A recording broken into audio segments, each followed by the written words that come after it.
ધોરણ 10 સમાંતર શ્રેણી. તમને આપેલી સમાંતર શ્રેણી હોય છે એ જનરલી A1 વત્તા A2 વત્તા A3 A1 A2 A3 પ્રમાણે લખાય છે. A1 બરાબર કહેવાય છે પ્રથમ પદ, A2 બરાબર બીજું પદ,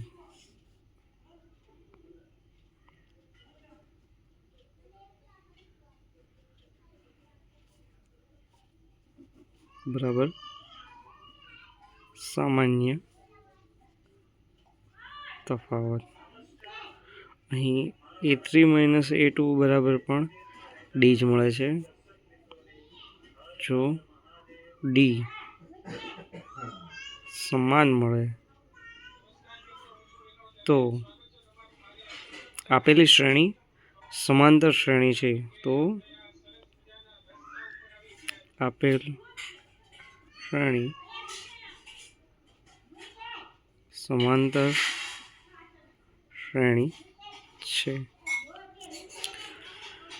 ધોરણ 10 ની અંદર તમને પ્રશ્નો એવા પૂછવામાં આવે છે કે સમાંતર શ્રેણી છે કે નહીં. ક્વેશ્ચન એવા હોય છે,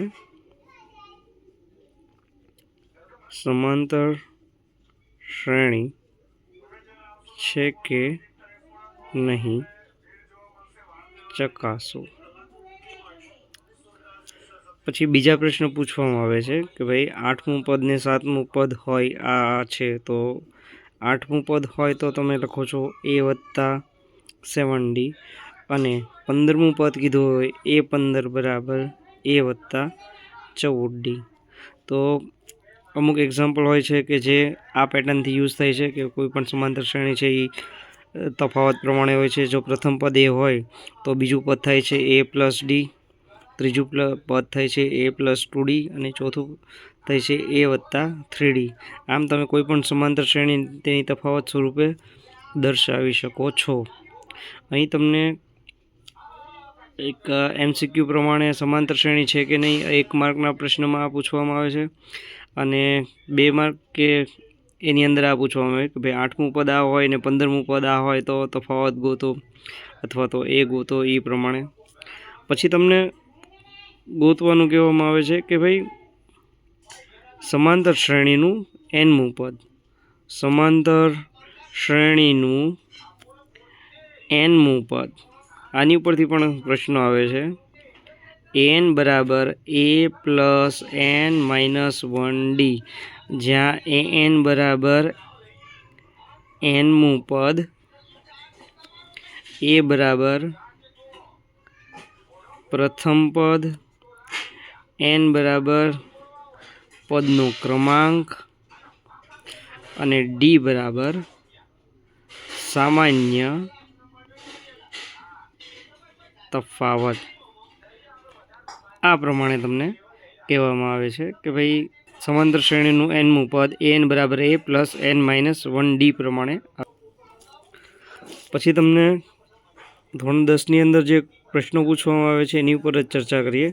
તમને પ્રશ્નો પૂછવામાં આવે છે કે ભાઈ સમાંતર શ્રેણીના n પદોનો સરવાળો.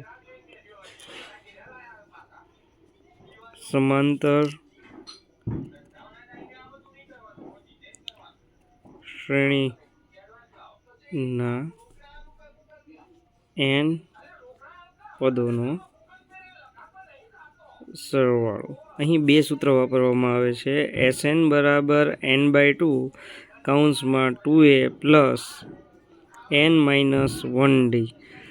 જ્યારે તમને nમું પદ ન આપેલું હોય ત્યારે આ સૂત્રનો ઉપયોગ થાય છે. અને બીજું સૂત્ર છે Sn બરાબર n/2 કૌંસમાં a વત્તા an. જ્યારે તમને nમું પદ આપી દીધું હોય ત્યારે આ સૂત્રનો ઉપયોગ થાય છે, અને nમું પદ ન આપ્યું હોય ત્યારે આ સૂત્રનો ઉપયોગ કરવામાં આવે છે.